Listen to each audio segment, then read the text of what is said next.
Good morning, everyone. I hope you have recovered from the cocktail night last night. I'm surprised there's so many of you. Did you try the Slovak wine? Did you try the Czech beer? Did you try the cocktails? I hope you all did. But I'm very happy that you're all here now because it's the last day. But we have a full show for the next 4 hours here on the Albright stage, at the Schwarzenberg stage, at the Havel stage as well. There are many different things. It's going to be about AI in journalism. It's going to be about the war situation in the Atlantic, in the Pacific. And there's one panel that I'm particularly looking forward to on the Havel stage. It's about how to return Ukraine's stolen kids. It's going to be later today. Worth looking out for that one as well. And then, of course, we all wrap up at 12:50 on the main stage. Don't worry, you will be hungry that time. There is a brilliant lunch going on as well. Now, though, I want to give the floor to the super moderator from Brussels, Chris Burns, who's going to talk about the middle corridor. I'm going to enjoy this, Chris. Good luck. Huh? Ricard, dziękuję bardzo. Thank you very much. Thank you. A big hand to Ricard, too, for doing this great job. He's a great colleague, journalist colleague, also in Brussels. You're still in Brussels, right? Local. Yeah, okay. Let me introduce the speakers who are coming on now. You just saw Hikmet Hajiyev, Assistant to the President of Azerbaijan and Head of the President's Foreign Affairs Department. Eleonora, buongiorno. Eleonora Tafuro Ambrosetti, Senior Research Fellow, Russia, Caucasus, and the Central Asia Center, Italian Institute for International Policy Studies, or as many call it, ISPI, right? Right. And also Hüseyin Bağcı, Professor, Middle East Technical University, METU, also founder of ANKUDA, the Ankara Global Advisory Group since 2024. It's great to see so many people here. And also, I'm sure, hopefully, streaming, hello everybody out there. After last night's reception, I didn't expect to see half as many people. What do you think? Don't you think? Yes. Yeah. So, okay, please have a seat. Should I sit here? Yeah, please, yeah, that's great. Where are you sitting? It's festival seating, wherever you want to go. It's great, like all of you, too. And I guess, let's see. Right, we've got the pictures. The title of this is The Middle Corridor, a New Geopolitical and Economic Lifeline, ? Now, I think events events like this, they're very careful about, there we go, commanding chaos. That's the main part. But GLOBSEC and others are careful about saying whether it is or not. So that they put a question mark on this. But I think it is a new geopolitical lifeline. I think that's what we're talking about. And here, thank goodness, I asked them to put this up. Take a look at that. That is the corridor. And the difference is, why is it a middle corridor? Because the northern corridor, since the Russian invasion of Ukraine, there are many countries that want to avoid that. So that's the northern corridor. The southern corridor is down through the Suez Canal, and of course going through, trying to brave through rockets from Houthi rebels and so forth. So this middle corridor has become an even more important route. And that's what we're going to be talking about in these next 50-ish minutes. The middle corridor, born of new Eurasian geopolitics, says a geopolitical monitor of Canada, to insulate global supply chains from geopolitical risk. There are challenges, of course, infrastructure bottlenecks, especially crossing the Caspian Sea, operational inefficiencies and geopolitical challenges, of course. What about investment? So here to speak about that are Hüseyin, Hikmet, and Eleonora. Tech tips, I guess, right, you heard maybe some of this before, but there's a roving mic if you want to do this analog, but you can also send in questions via Slido, right? And keep in mind, when you hear a good line, hashtag GLOBSEC 2025, GLOBSEC 2025, if you hear a good line. Let's get started. Let's get started. Let's try, starting with Hüseyin, how will this corridor reshape Eurasian politics? Thank you, Chris. First of all, this middle corridor and all the corridors in the Middle East, including the new development road, which is going also via Iraq, Turkey is a geopolitical asset in this respect for the entire projects there, and Turkey's biggest advantage is that Turkey appears as the security provider, not security consumer in this part of geography. And when you look to the map, you see, like Rome, all the ways lead not to Rome, but to Turkey. Europe. Yeah. Via Turkey. Via Turkey. Turkey is like a pipeline, if you want. Yeah. If you want to get from one bottle to another, you have to connect it. And Turkey's connectivity is geopolitically, geostrategically, geoeconomically, is in such a situation. In the last 10 years, I participated at least 10, 20 conferences like this, starting from Shanghai discussions about the Silk Road and all these corridors, and I became so expert on the corridors. Even Daron Acemoğlu's book, The Narrow Corridor, has also interested me, because without corridors, it's very difficult to transfer from one place to another, whether you take it from the east to the west or from west to the east.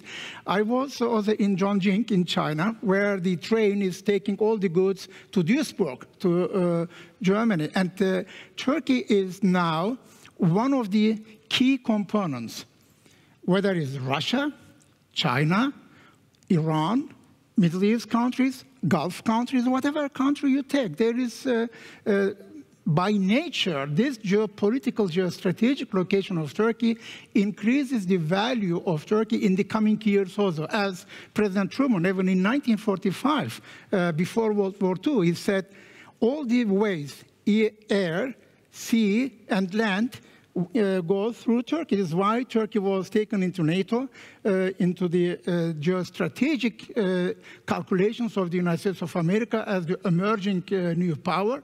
And whenever you take these four power centers, using Kissinger's terminology, America, Russia, China, and the European Union, Turkey is now having the relations in a different way, revisited all the relations, and those countries' perception of Turkey is maybe much more important than we assume in our perception. Well, okay, before we get to the reality check, this is all very upbeat, great. Hikmet, can I get from you too, what is the geopolitical impact of this for Azerbaijan? Thank you, Chris, and good morning, everybody. And nice to be here in the GLOBSEC, and thank you also for such an interesting topic on the Middle Corridor. And let me highlight Azerbaijan's vision with regard to the Middle Corridor and how we see. First of all, a road is in a culture for us, as it says since ancient time. And road is in a civilization, and more than that, road is a dialogue of the civilizations for us. And from that perspective, Azerbaijan historically located on the ancient Silk Road. And we have been enriched, and we also contributed along with the dialogue of the civilization on the ancient Silk Road. Second component is the geography. We are stationed on the crossroads between east-west and also north-south. But when Azerbaijan got its independence, we understood that these two components are important, but they are not enough. We should transform our geography and also historical practice and experience into the new opportunities, and also considering the fact that Azerbaijan is a landlocked country, and we try to transform and outsource of our landlockedness into the landlinkedness. And from that perspective, Azerbaijan started its journey and to building the connectivity lines and also building the East-West corridor. One can call it East-West corridor, Middle corridor, Trans-Caspian corridor, but it doesn't matter. Important thing about the route that we are building. But we started that process and based on the 5 or 6 important parameters. And it's just only for us is a transport delivering the cargo from the point A to B. First, we started energy connectivity and energy corridor. That was Baku-Tbilisi-Ceyhan, Baku-Tbilisi-Supsa, that linked Caspian Sea with the Black Sea and also Mediterranean Sea. While you're talking about that, can we put that map back up for a little bit, if possible?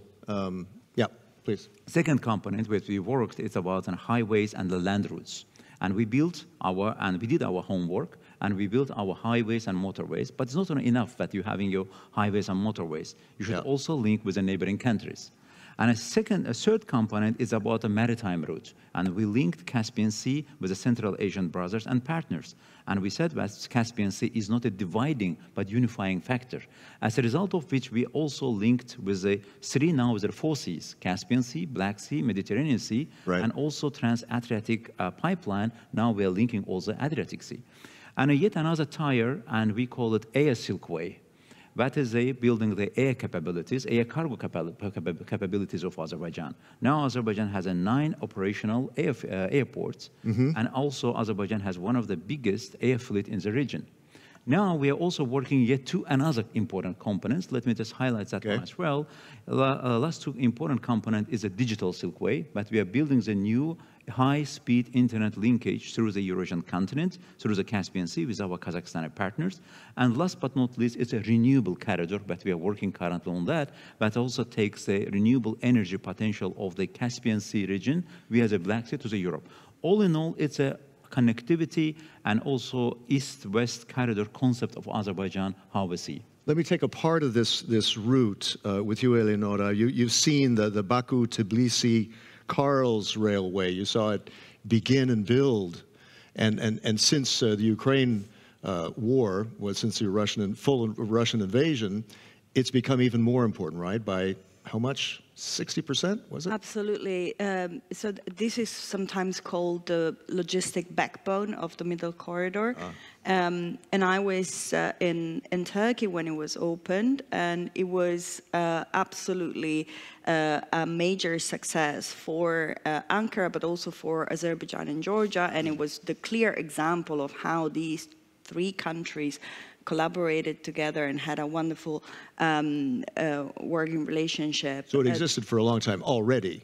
Yeah, absolutely. But of course, the geopolitical contingencies, let's say, linked to the Russian war of aggression against Ukraine, accelerated and put the sense of urgency also on the part of the European Union to avoid the Northern Corridor. I am 100% with Hüseyin Hoca, Professor Bağcı, when he says that this project really gives a new sense of geostrategic importance to Turkey. And this is echoed also in the Caucasus and Central Asian countries, which use and want to use this project to become more geostrategic relevant, and also to sort of detach themselves from the image of being just the neighborhood of Russia, or like, you know. Central Asia is sort of separate from everything else, right? It's not. You know, Absolutely. Well, we were talking about Azerbaijan being a landlocked country. Uzbekistan is a double landlocked country. So even the neighbors are landlocked. So for Tashkent, for example, this project is a fantastic opportunity also to boost intra-regional trade. And in fact, we saw the Uzbekistan-Turkmenistan free trade agreement signed just recently. Right. And who's interested in this? Europe, the EU, and China as well, right? They both want that kind of a route. It's for China, it's part of the Silk Road, the infrastructure projects, right? You had, in Baku in March, you had a roundtable on that. Exactly. Right. So how does that serve both, or are both China and the EU competing, or is this common ground for them to cooperate? Baku-Tbilisi cars, let me highlight a couple of remarks. One of the component, we call it the Iron Silk Road, because the railroad component is also along the points that I have highlighted. Yeah. But Azerbaijan invested to build within a Baku-Tbilisi cars railway, and we recently put an additional investment to having a cargo handling capacity from 1 million tons to 5 million tons.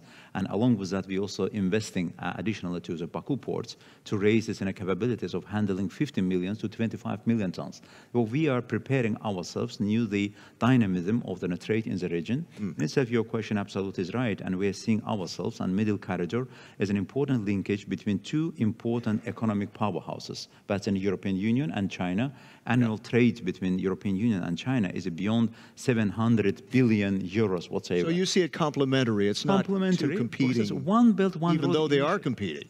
They could compete, but we don't see the competition. We see their cooperation. Yeah. But from our perspective, what we see with Belt and Road Initiative and also EU's Global Gateway Initiatives, quite frankly, I still have a difficulty to understand what could be applicability to our region, but we see more synergy between two concepts, and we would like to see more cooperation and collaboration. But we are doing our homework. It's another question that in our discussion with our EU friends, that somebody shouldn't have such an impression that there is no middle corridor, or somebody should come and to build a new middle corridor for us. Middle corridor is there. It's middle there. corridor is operational. Azerbaijan is investing, our partners are investing, but here our partners can also come and join and to get benefit on. It's there, but there's a lot of stuff lacking. There are bottlenecks, and this is where there needs help from. The EU has this Traseka project to develop the this is alphabet soup, typically EU, TITR, Trans-Caspian International Transport Route, TITR, right? Yeah. And the European project is Traseka, and you also had a meeting in March, I believe, on that too. You need that help, right? That investment? No, I would rather say we don't need a help. We need a cooperation and partnership. Okay. Because we have on our investment capabilities, and we have a regional cooperation with our Brazil and sister countries. Look at Turkey, Azerbaijan, and via Georgia built our Baku-Tbilisi cars. Quite frankly, when we started this project, European and American funds and stopped from funding that project. But we said that, okay, that's not a good, but we'll do with our funds. Yeah. And we have implemented that project. And we also linked all our major infrastructure transport infrastructure system with our Central Asian brothers. And we do it. Yes, there are certain difficulties. In every transport system, you may have any difficulties, but along with the hardware component, we are working on the software component as well. And imagine that from one point, if you look at a map, Azerbaijan, Georgia, and Turkey, we are doing our homework, and we are linking also with our Central Asian friends. And then China, together with Kyrgyzstan and Uzbekistan, building their railway system, and it will also make a 900-kilometer shortcut reaching to the Central Asia. Through the Trans-Caspian, we are linking all of these processes. But my question is that, where is the European Union? yes, you, as a partner, you can join us, but still we don't see certain clarity what the European Union wants. So you're saying Traseka is not going far enough? Traseka is an important project to an extent. It's contributed, but it's a little bit old wine in the old bottle. We need a new wine in a new bottle, and new approach and new strategic thinking. Could that be a hashtag GLOBSEC 2025, maybe, right? maybe. Let me come back to Eleonora. A little bit of reality check here, because there are bottlenecks, right? Tell us about that. Yeah, well, I don't want to be the party pooper here. Well, but, no, we got to be realistic, right? And how but there are indeed some issues with the whole project. I mean, we were talking about the investment needed, and I really agree that the EU doesn't have to go there with the suitcases of money, like in a sort of patronizing way, just giving aid. No, but it's going to cost billions to upgrade. 18 billion euros, according to the European Bank for BRD.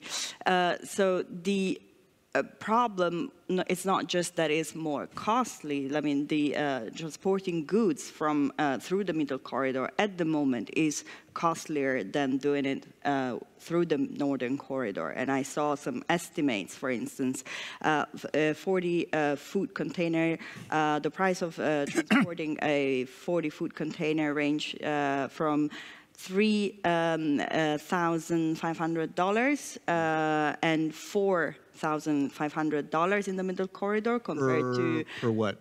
$2,800 through the Middle Corridor. Per container. Per container, yeah. 40-foot container. Yeah. So it's more expensive. There are environmental problems, as you said. You mentioned the Caspian Sea, and we have indeed lowering sea levels. So we have a problem with water, basically. Right. But people point out also at strong winds, like weather, harsh winters, weather conditions, etc. We have problems with the tax systems, discrepancies in the tax systems, in the customs, in regulations. We have problems with the digitalization, and that could lead also to some shady trade links and corruption. Businesses don't like that. Yeah. The European Union, and I'll stop here, has really one concern, that the Middle Corridor becomes somehow co-opted by Russia, and the sanctioned good that shouldn't reach Moscow go through the Middle Corridor. Right. So yeah, what about those? So let's hear it from Hüseyin. Thank you. First of all, I'm also a realist, and you make reality check. I can contribute for this. First of all, competition or cooperation, both are very complementary. It's like Champions League games. Everybody is competing in order to get the cup. But the fair game is important here. If everybody is working in a fair way, then everybody is making use of it. And European Union is definitely showing now more interest. As recently, Madame von der Leyen was in Samarkand, and indeed, she came with a lot of money there, but don't exaggerate the investment of European Union, 18 billion. SOCAR, Azeri company, invested in Turkey $20 billion.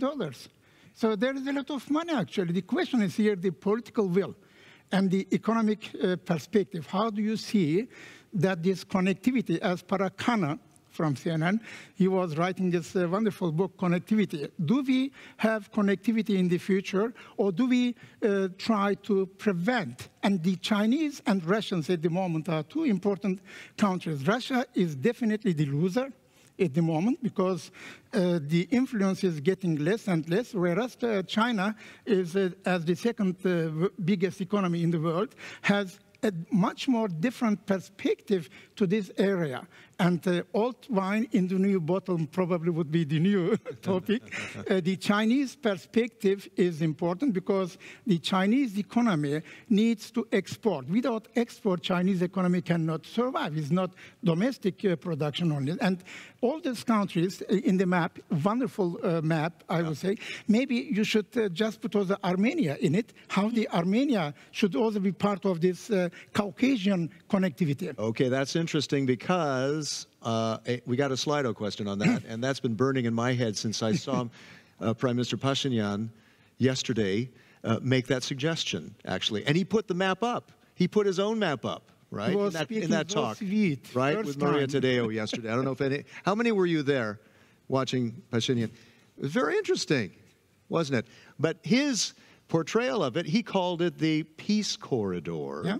Yeah, I don't know. Let's, Hikmet, what do you think? What do you think? Okay. But before coming to Armenia's side and approach, let me add also another point, as Eleonora mentioned, and also in complementarity to Dr. Hüseyin. Really, with regard to the middle corridor, we are not in beauty contest.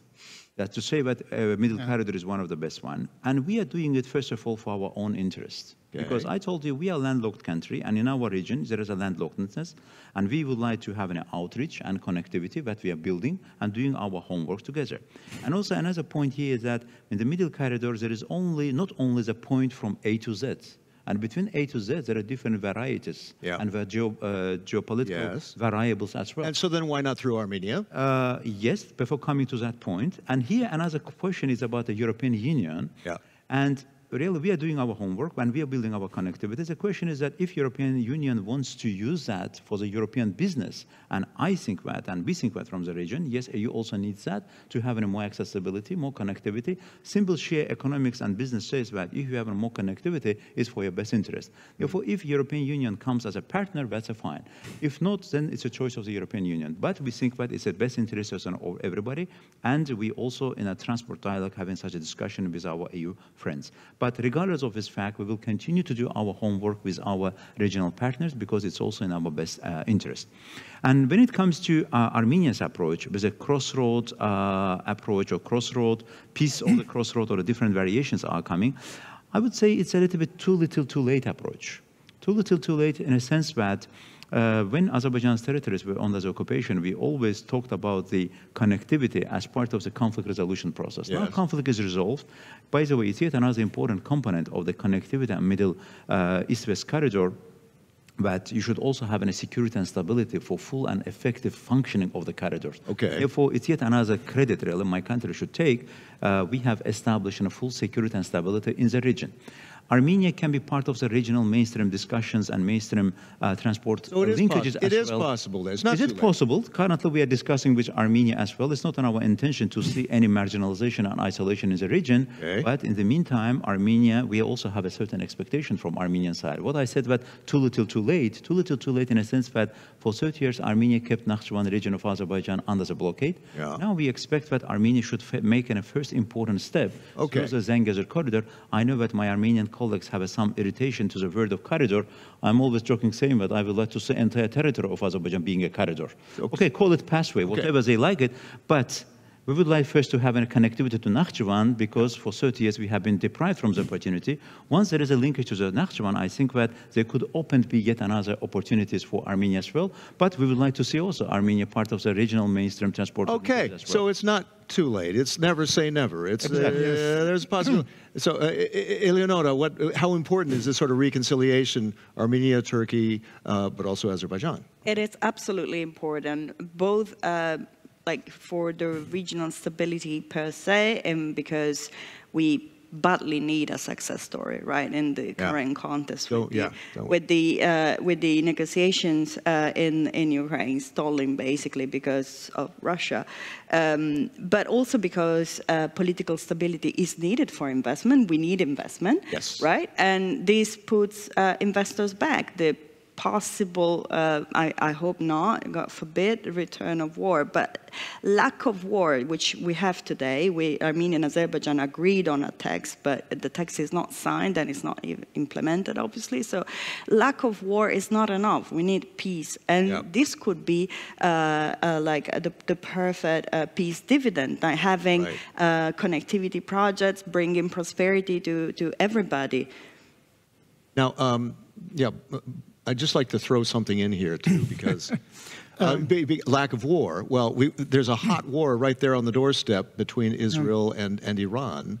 How much does that kind of throw a spanner in the works of what you want to do? Before answer this one, Armenia has two options. Either Armenia makes cooperation and get prosperity, or keeps its nationalism as before, then they live in poverty. There is no way out.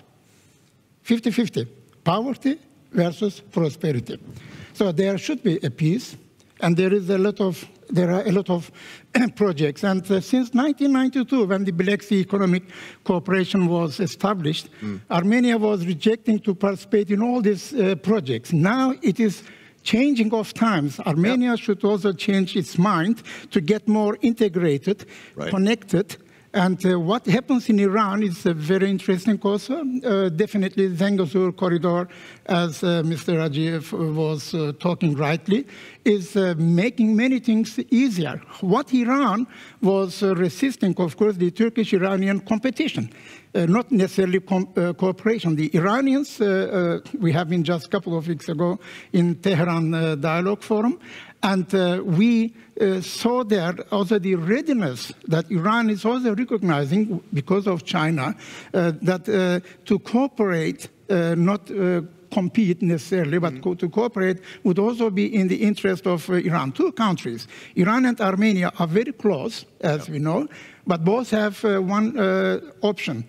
Prosperity, if they want, they have to join. They have to cooperate. Otherwise, we will see. We academics, we have good ideas, but we have no political will. I can provide a lot of ideas, but how the politicians will decide whether their nations will stay poor or prosper, this is their problem, not academic problem. Okay, Eleonora, please. Well, I totally agree, but I think like the Pashinyan's government has made it clear that they want peace, and they want peace with Azerbaijan, and they want their border to be opened with Turkey, and that's why normalization with Turkey is so important, also from the European standpoint. And having you, Professor Bağcı, taking a selfie with Pashinyan yesterday brings me hope for the normalization of the process.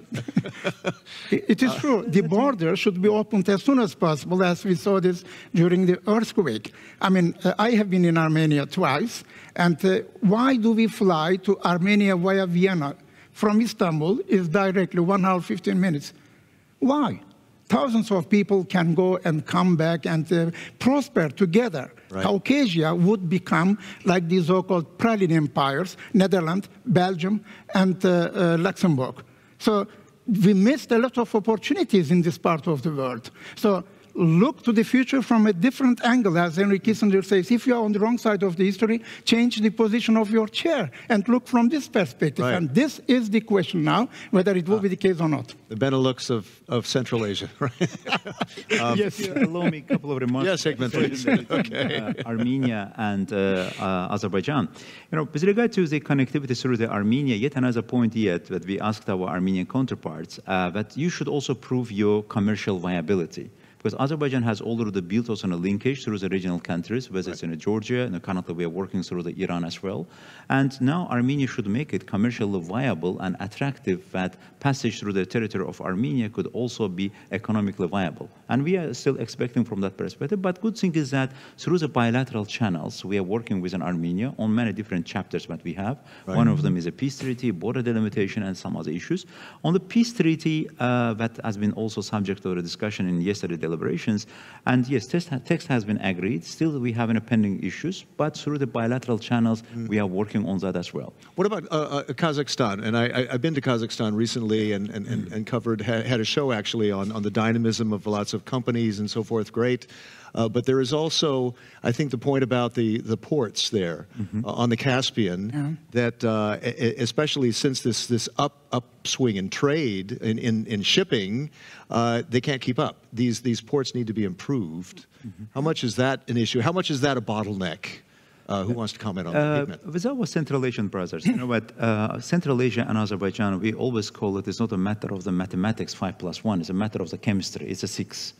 Because Central Asia and Azerbaijan, we are sharing the historical relationship, religion, culture, ethnicity, language, and so on.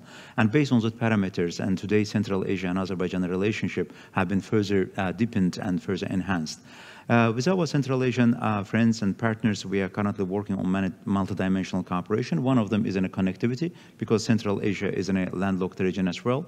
And of course, an important dimension is in a Trans-Caspian. And Caspian Sea, in this case, is not just dividing, but unifying factor. On your side, you've got a lot of development. I mean, Baku and so forth. Those ports on the Kazakhstan are very side developed. as well. On the Kazakhstan side as well. And Kazakhstan is also hugely investing on their ports capabilities. But important thing now, we are linking our ports. Yeah. And Azerbaijan puts an additional investment also in a cargo fleet on the Caspian Sea as well. Okay. But along with a hardware component, and colleagues have already mentioned, we are working on the software component as well. Not just waiting for somebody come and teach us, but we are working on that. The digital side, the digitalization concept and harmonization of the taxes and customs system, and also one door and one window concept has been applied, and it shows and it works. And we also see in the steady growth of the volume of the cargoes are coming from the Central Asian countries, but vice versa true as well. Through the Black Sea, and the international companies are also shipping their cargoes through the Middle Corridor to Central Asia as well.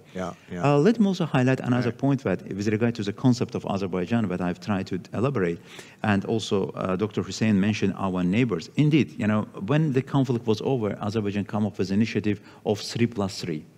And that was always a vision of Azerbaijan. First, with regard to the connectivity, that we are a landlocked country, but we understood that in our neighborhoods, three of our big neighbors, whether it's Brazil, Turkey, and Russia, and Iran, they have an open access to the international oceans and the seas. And we call it like outsourcing capabilities. In a sense, building the linkages with our neighbors, we had a full accessibility to the open seas. For example, Baku-Tbilisi Kars railway system, and we ending up in Kars. Via the Kars, we're entering Turkish railway system. Via Turkish railway system, all ports of the Turkey are in front of us. And we are also working, but now currently we have a little bit difficulty with Russia and Iran north-south corridor as well.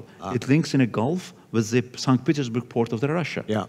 But it's a little bit double difficulty for Azerbaijan because from one side there is a Russia-Ukrainian war, from another side Iran and Israel war, and we of course expected such a development, unfortunately, and we somehow prepared ourselves for the new tsunamis that may come from the Middle East. Along with the wars, two of our neighbors are under the sanctions as well.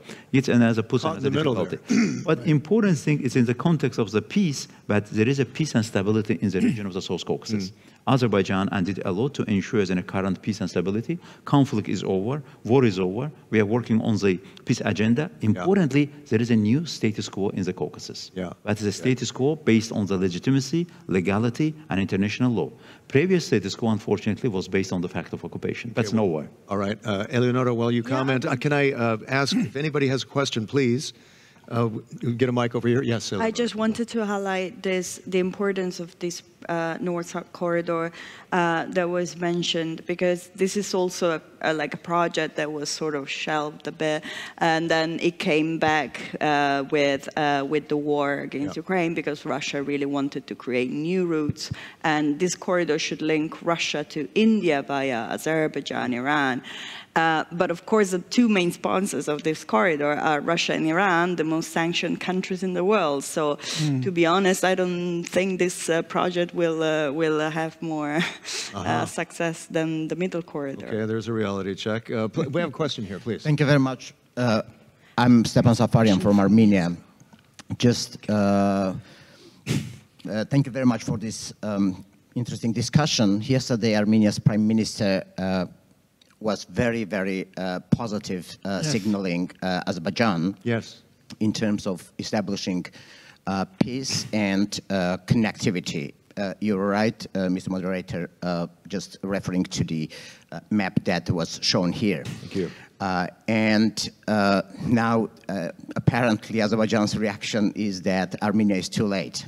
In terms of connectivity. But the door's still open, I think, right, Hikmet? So, right. Well, I'm happy at least that there is some small window for Armenia.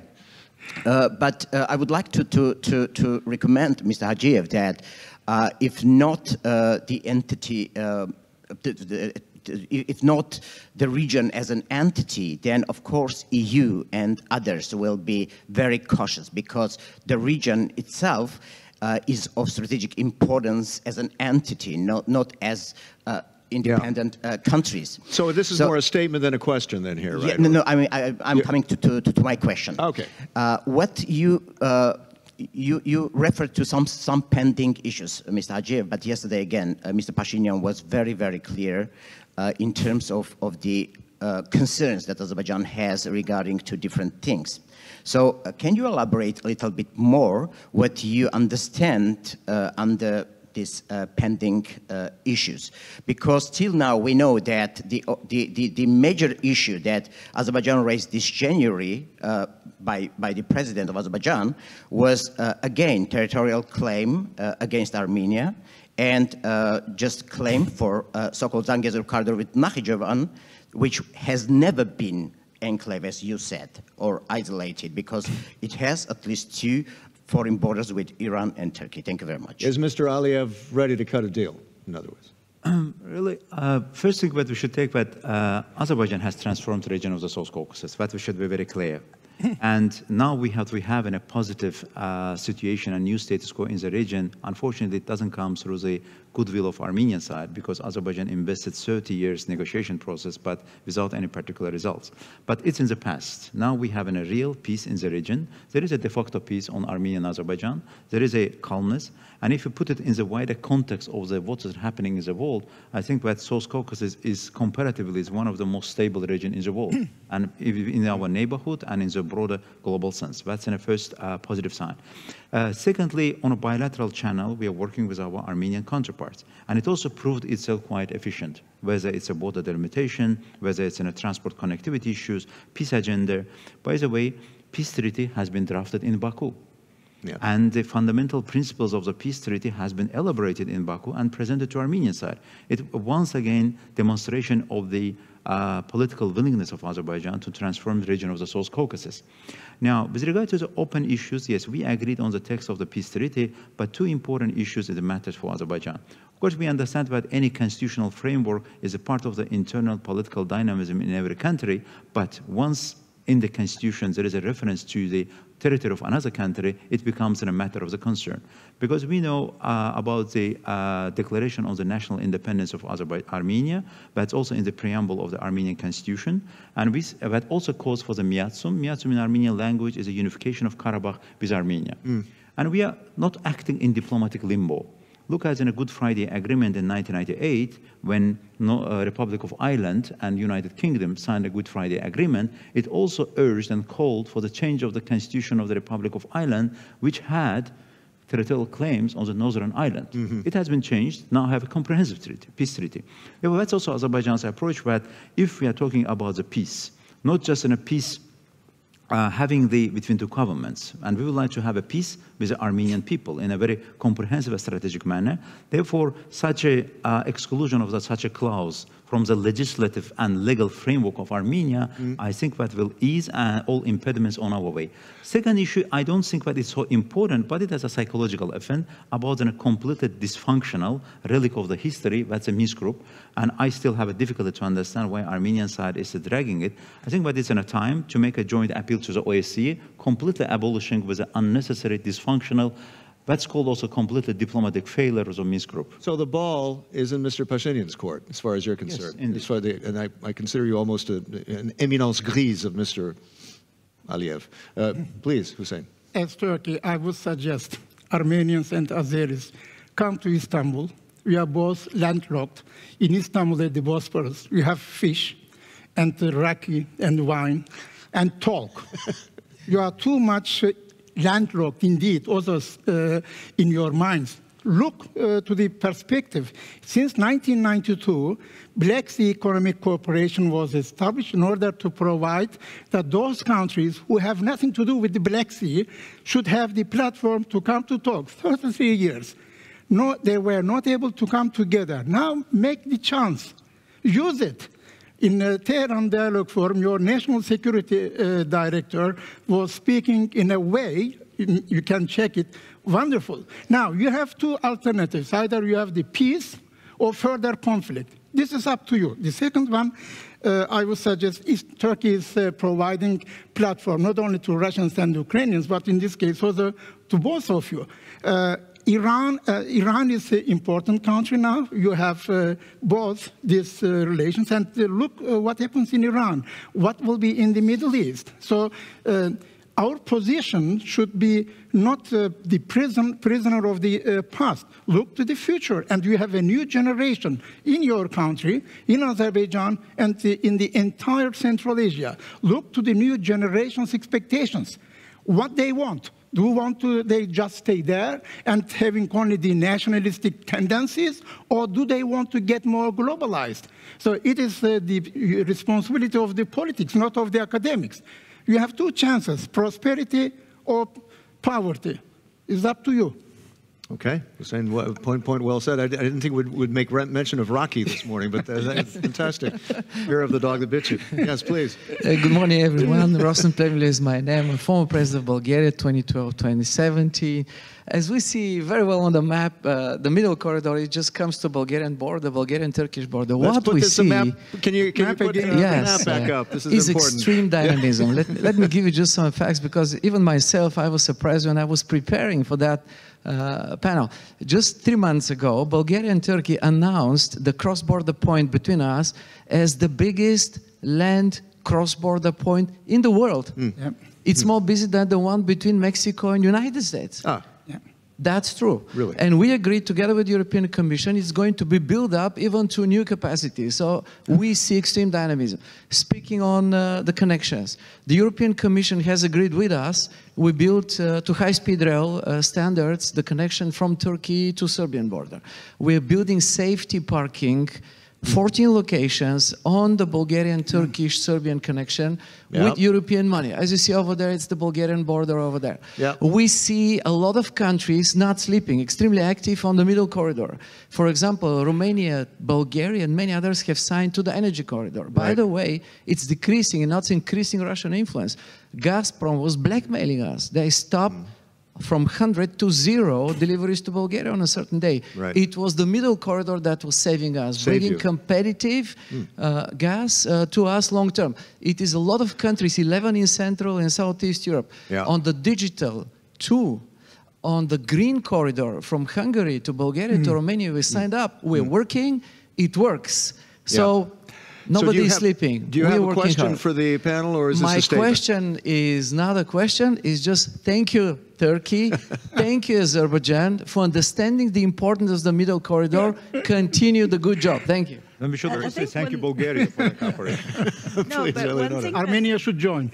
One thing that hasn't emerged yet from the discussion is that not only it's like geopolitically important, but like it's a shorter route. Like the time for shipping is half the time that it would take through the northern corridor. And there was a question about the cost. Figures, can I read that to you? Yeah. Eleonora, could you please clarify the price differences of containers per different routes? Middle corridor, Russia on sea from China to Hamburg, Rotterdam. Yeah, I don't have estimates on the sea passage, but the estimate I was quoting was comparing the cost of shipping through the middle corridor from shipping through the northern corridor.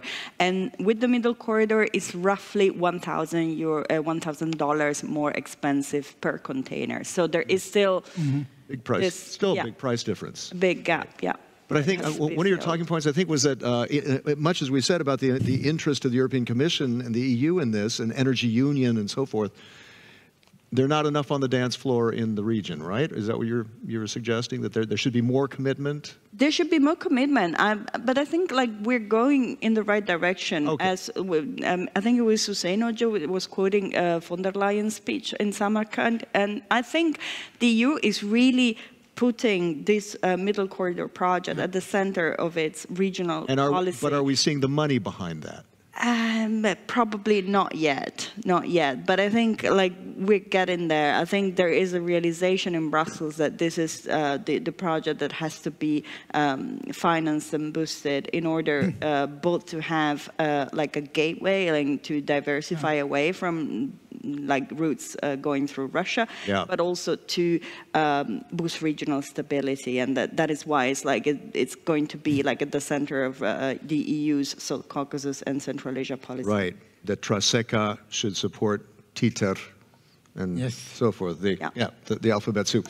I think we have a question here, please. You stand up and tell us your name, rank, Hi, I'm number. Glenn Howard, president of the Saratoga Foundation. And Welcome. my question is for Hikmet. Mr. Witkoff traveled to Baku and met with Azeri officials, stopped there momentarily. And my question is about the U.S. role for in the region and the prospects for Azerbaijan joining the Abraham Accords, which would be a huge strategic achievement for Azerbaijan. And do you foresee, what do you foresee for the U.S. role? Would Azerbaijan's relationship with the Abraham Accords help deepen or improve relations with the United States? So thank you. That's a good question, especially considering the context right now. Thank you.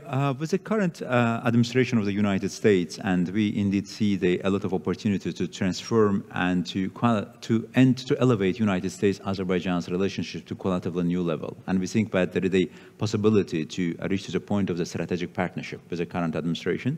And unfortunately, with the Biden administration, we couldn't have too much chemistry.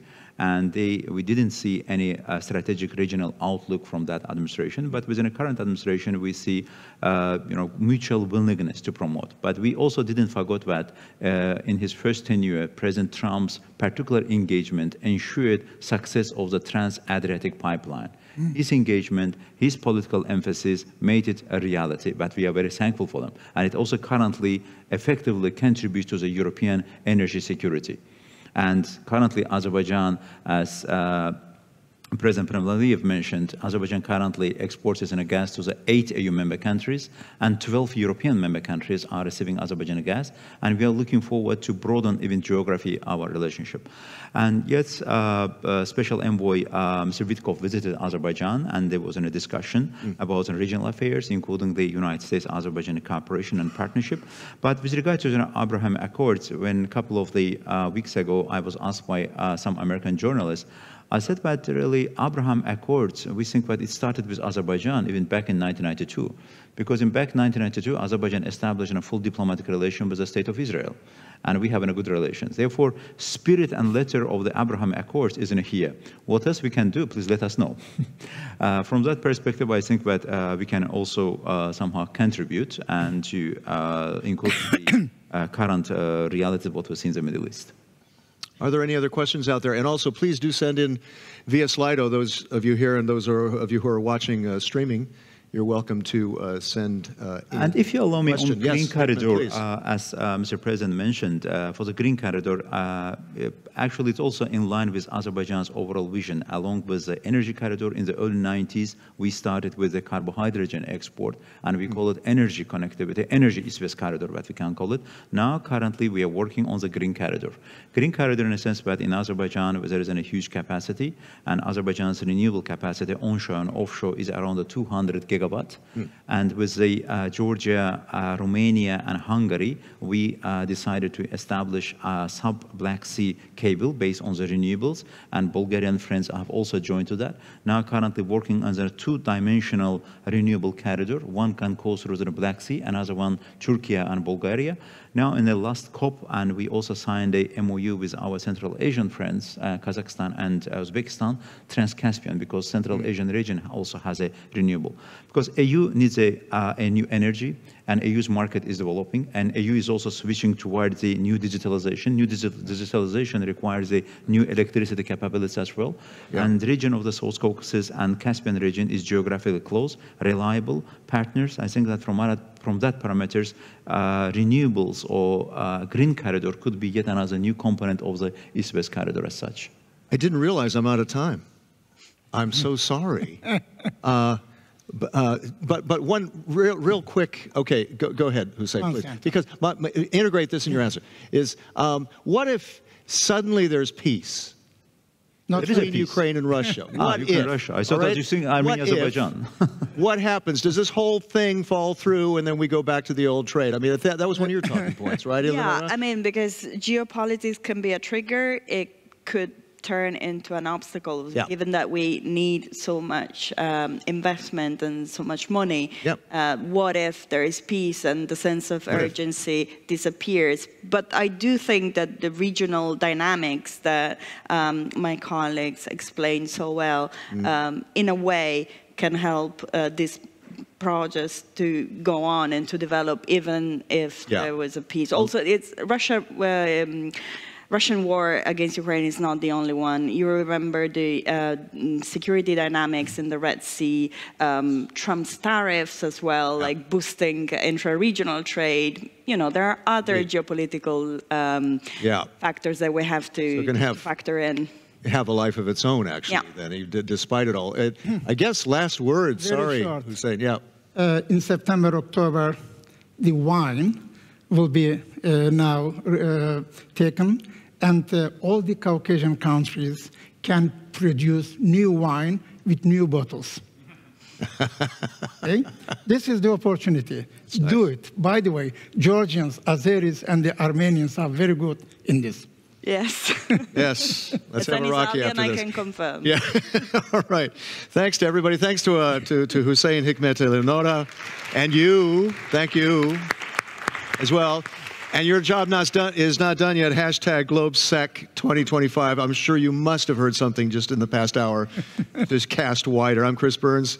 See you next time. Now, keep in your seats, because right now on the Albright stage, Cultural Frontlines and Artists Toolkit. It's starting right off right now. Thanks, everybody.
Please welcome on stage Sally Painter.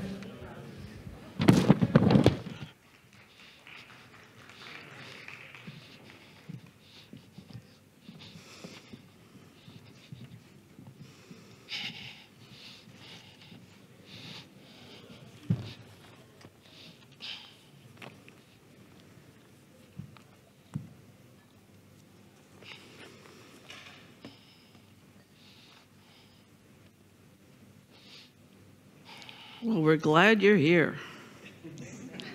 Distinguished guests, for 2 decades, the GLOBSEC Forum has brought together key opinion leaders to discuss the most urgent challenges in Europe and around the world.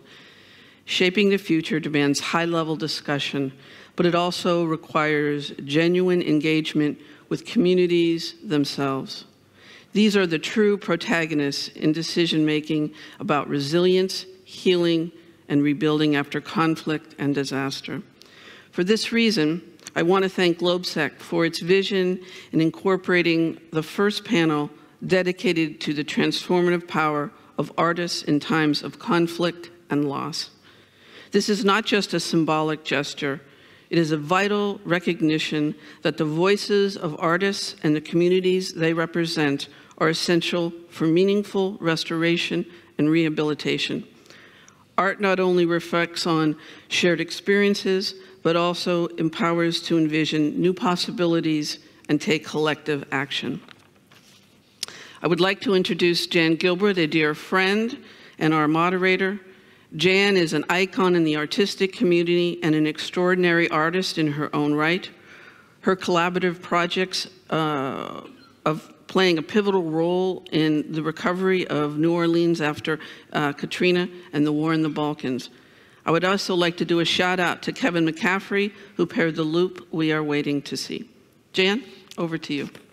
Thank you, Sally, very, very much for your vision and your openness and for introducing me and us to this incredible gathering of thinkers and doers. We so appreciate the GLOBSEC team of strategists and visionaries and your warm welcome to us. Thanks so much to you all for being here today. Our session will be a moderated conversation with an 8-minute loop coming up soon, playing behind us. It will repeat 3 times and is intended simply to convey impressions of the art and activism of our team and fellow artists, to widen the lens. As images appear, take a moment and please note a few conceptual words that may be suggested to each of you. For example, my words: ritual, joy, soul, friendship. We'd like for you to join in a Slido app word collage on your phone, entering any words that come to mind from the images and what the panelists are saying. There's our collage that are saying that makes you think about resilience, security, and trust. Again, we're introducing a new format that places creative dialogue at the heart of policy and strategy discussions and looks at how art, in the largest sense, fosters rebuilding communities and shaping policy discourse on resilience and security. In a nutshell, 40 years of developing an art practice based in New Orleans, dealing with memory, loss, and transition has brought me here. I deeply believe in the power of art. I consider making art a privilege. It's a privilege to be here and to be joined by this incredible panel to share with you how they utilize, study, and propagate art in today's world of disruption and transition. We're happy to share in the celebration of the 20th anniversary of GLOBSEC. This year also marks 20 years of rejuvenation post-Hurricane Katrina and the ensuing levee breaches, inundating 80% of our city with dirty, stinking floodwaters, decimating the city and disbanding its residents to far-flung locales. It was a lengthy process and complex process, of course, which was both local and national, and aided by securing funding, for cultural resources, building networks, and presenting citywide art performances, installations, and interactions. These included rituals of exchange, digging into the essence of a place rich in varied cultures, and sharpening everyday skills of building meaningful communication, connection, and collaboration. These and many more are among the tools which served to weave memory and loss into a foundation for renewal. Each panelist takes a different path to confront these challenges of today, engaging with our world and people in intimate and provocative ways, aiming toward a resilience and a deeper connection to ourselves and each other. Yulia Manoukian, I'm jumping into the middle, is a cultural journalist and curator of art and urban projects of the Urban Republic NGO, Kherson in Odessa, Ukraine. It focuses on cultural heritage protection and promotion, contemporary art, and urbanism. She's lived and worked almost all of her life in Kherson, During the 2022 occupation, Yulia wrote her vital, courageous, and deeply moving Kherson diary for The Guardian. Additionally, she curated the art residency in occupation for Kherson artists, described in her essay, Residency in the Occupation, Art Under Threat of Death. Through this residency, Yulia sought to provide shelter for artists and gave them the opportunity to tell stories of war through the language of art and to convey the raw truth of war. Yulia was recognized with a Havel Prize for having chosen to speak the unspoken, echoing Václav Havel's creativity and courageous spirit. Kathy Randalls is an American, a fellow native New Orleanian, performance artist and artistic director of her performance company, Art Spot Productions. Her soul-shaking work has been presented in 12 countries on 4 continents and in more than 30 of the United States. Her powerful, unique storytelling explores how systemic issues impact communities, often turning residents and artists into artists and collaborators. ArtSpot's mission to create original, multidisciplinary performances that illuminate the painful truths and joyful triumphs of the underheard in order to catalyze collective healing and a more just society through creative expression. Dr. Patrick Duggan is a British author, researcher, and theorist, and in July, he takes up a new academic post as Professor of Performance, Culture, and Resilience, and head of Winchester School of Art at the University of Southampton in the UK. He co-directs with Dr. Stuart Andrews, Performing City Resilience, a groundbreaking innovation offering fresh perspective on the socio-political role and function of cultural production in contexts of crisis, especially as this relates to questions of urban planning, city resilience, and emergency preparedness. He is interested to look not only at contemporary aesthetic practice, but also at events in everyday life that we might analyze and frame through performance. Yulia and others jump in, because this is going to be a mixed chat. How can art and cultural interventions contribute to societal resilience in times of climate change, political crisis, and war? A long story. But let me start with the very important prediction which took place in 2021 when I interviewed Pascal Guillen, a professor of sociology of art and politics. It was in Lviv, the cultural congress entitled The Stage of the Future, and we were talking about the importance of the art residencies as shelters for those artists who were fleeing from the totalitarian regimes. And he said very important thing, that art reflects on the disasters slowly, that they are unfolding.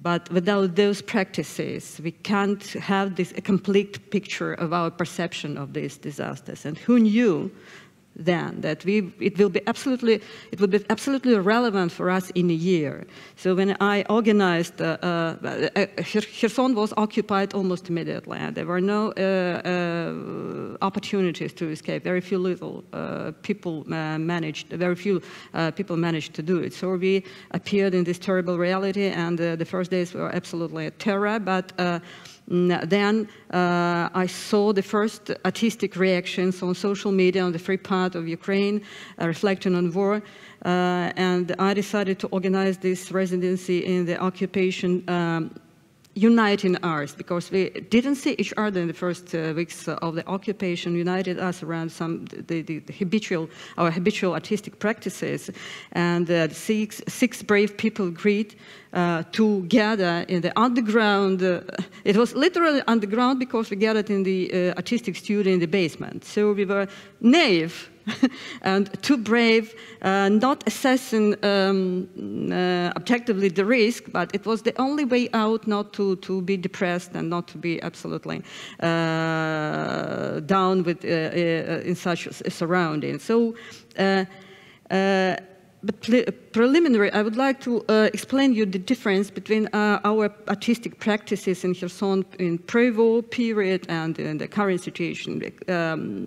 Kherson was rated as the most depressed city in the southern Ukraine, in the whole Ukraine, due to different political and geographical reasons. Kherson's unique art was deeply rooted in this postmodernism tradition with its irony, that's the construction and ridiculous everything, and because it was our weapon in this gloomy reality. And the most relevant, most precise definition, maybe relying upon Slavoj Žižek's commenting on the David Lynch method in his Lost Highway, the art of ridiculous sublime.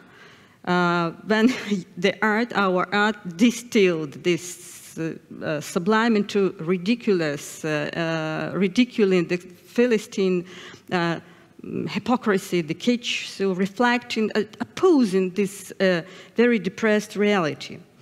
Or maybe we can compare it with the Adorno's notes on Kafka, because Kafka's perception of the existential and institutional reality, absurdity, was very close to us. So, and when so we have this hell in its terrifying glory, and relying on this Kafka's perception of the hell, of the existential hell, so we're trying to process it somehow. And I remember that one of the participants of our residency was just reading The Waiting for the Barbarians by Kudze, and it was sarcastically commented with the beta sarcasm, of course, that when a metaphor, when we observing the brutal and abrupt shift from a metaphor to a harsh reality.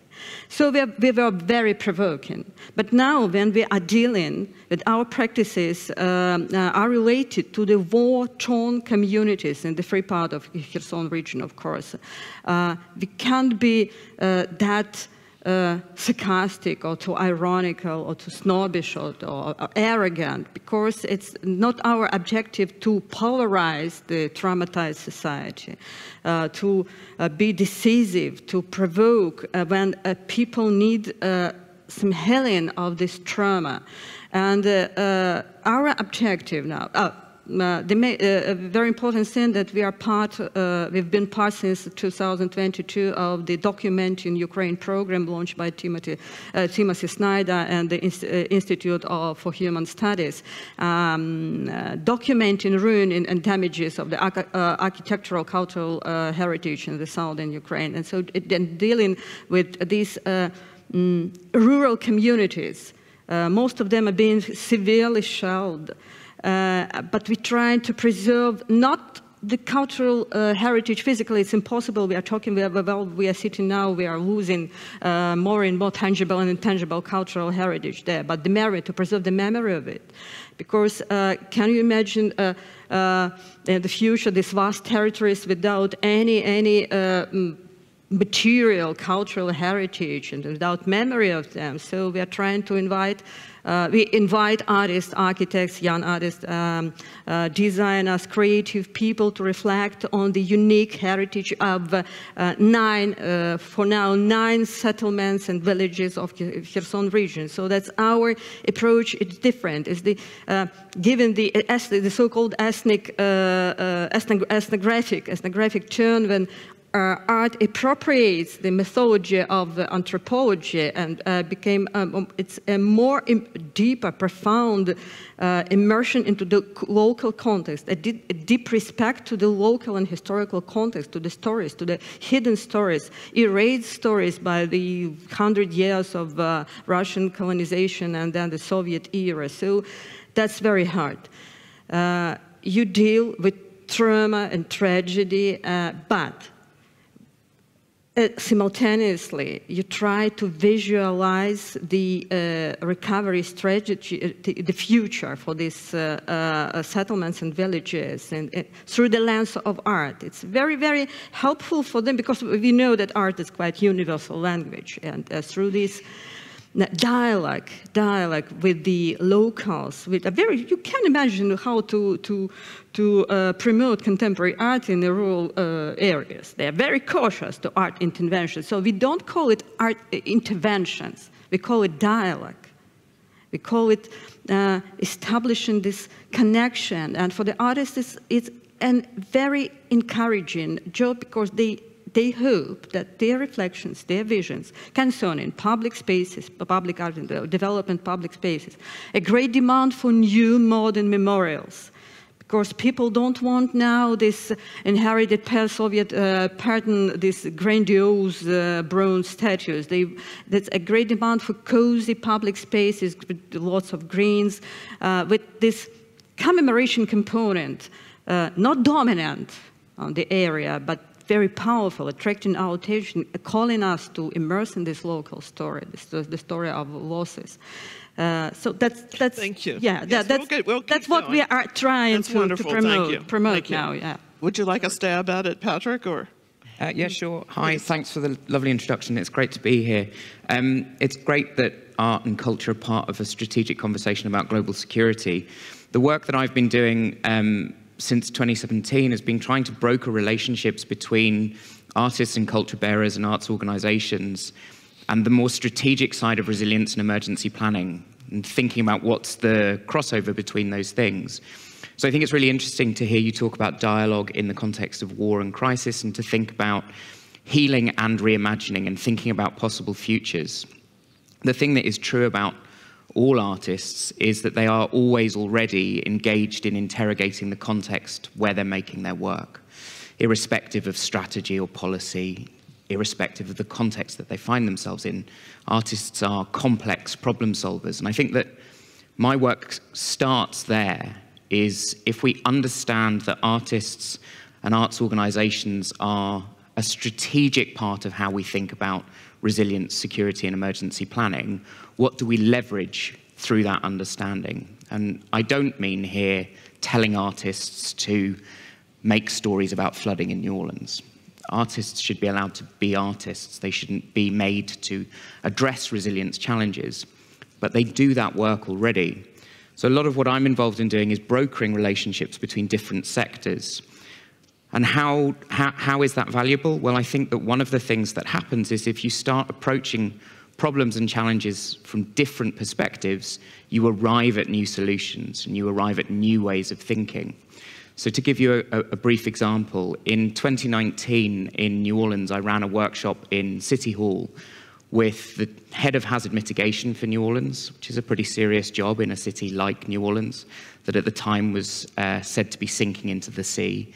The head of the fire service, the police service, the mayor's chief of staff, the head of IT security. So these are all people who have pretty significant emergency planning and resilience responsibilities.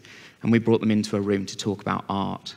And we were met with a wall of silence and trepidation and anxiety, I suppose, about what this is going to be. And they walked into the room and we had disrupted the boardroom setup and made little pods where people could work.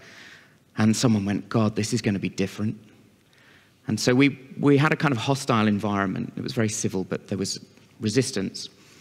And what we got to was a question about how their embodied experience of a place through forms of cultural production related to their professional practice. And to begin with, they all said it didn't. There was no relationship. And we said, oh, okay, hold on, let's start again.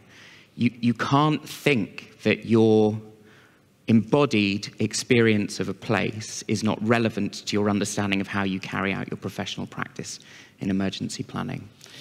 And eventually we got to the chief of police saying, oh, well, when I was helping manage Katrina, I would finish an 18-hour shift and I would be really traumatized and very stressed.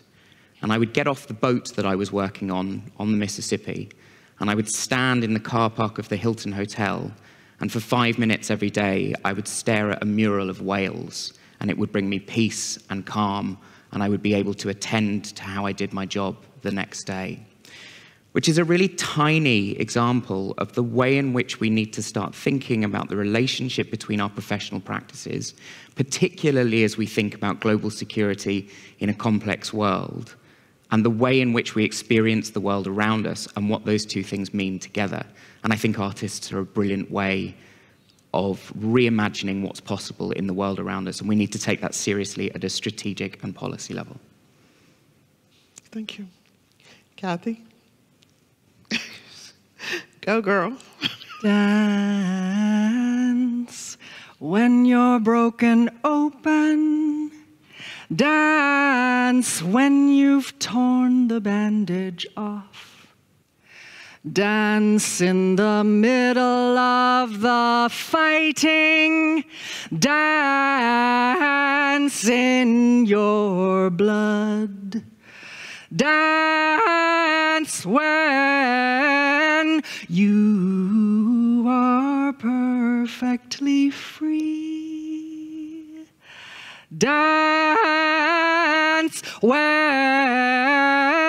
you are perfectly free.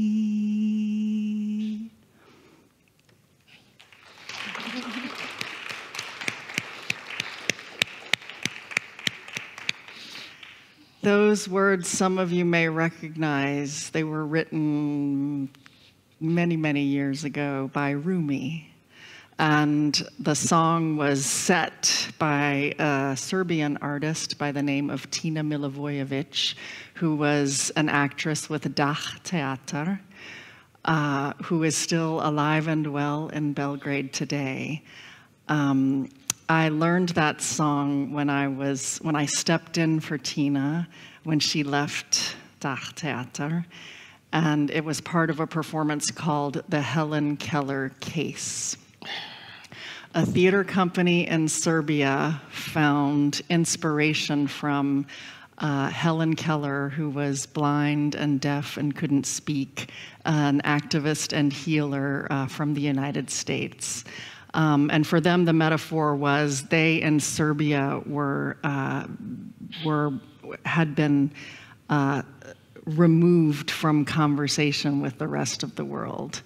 You might imagine these predominantly women artists were nowhere near in support of what their government was doing, of what their dictator was doing. And so they used their art as a way to share another story with the world of what was happening in Serbia during the civil war in former Yugoslavia.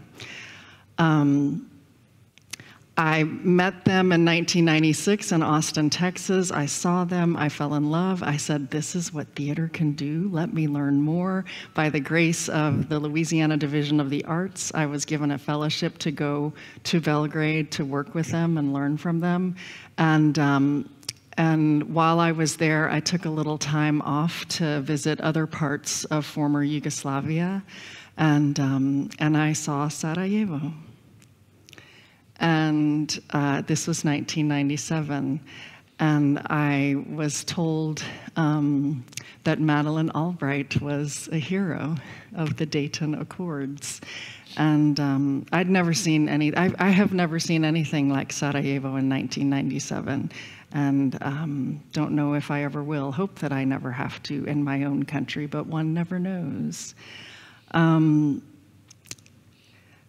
I want to jump forward. So in that moment when I was working with Dah in Serbia, I was learning, I was receiving, I was trying to figure out what the heck goes on in this world and how wars happen and how artists respond to wars. And then flash forward to 2005. And I don't have a war, but I have, in my hometown of New Orleans, environmental catastrophe that destroyed 80% of my city, like Jan spoke of. And one of my artistic reactions to that was to bring this figure. You'll see me in some of the pictures wearing a black hat and a black dress. And I guess I'm skipping a story, but I'll try to insert it quickly because time goes so quickly on these panels. So I was performing with DA in New Zealand when my country and NATO started bombing Serbia. And I had an apartment in Serbia, and I had a suitcase and clothes there and a life there. And the Serbian women, it was an international theater festival, women's theater festival called the Magdalena Project. Check them out, they're amazing. The Serbian women wanted to go home immediately. They wanted to go home to the war zone. They wanted to go home because their children were there and their families were there and their loved ones were there. And that sounded really crazy, that a bunch of women wanted to go into a place that was being bombed. But it makes complete sense. And I was not allowed to go back. I might have been harmed greatly, and yeah, I went home to America and I protested the bombing, which was not a very popular position. And we can argue about this after the panel. But for my protest, I performed this role of the woman with the black hat and the black dress. Her name is the Black Lady. There she is. Mm-hmm. I performed that role by myself in front of the White House for 24 hours as my personal protest to the bombing of Serbia. And then I went back home to New Orleans and I performed the protest in front of the United States courthouse until the bombing stopped. A few years later, we started bombing Iraq, and I brought this character, the Black Lady, back to protest that bombing as well. I'm a pacifist, y'all.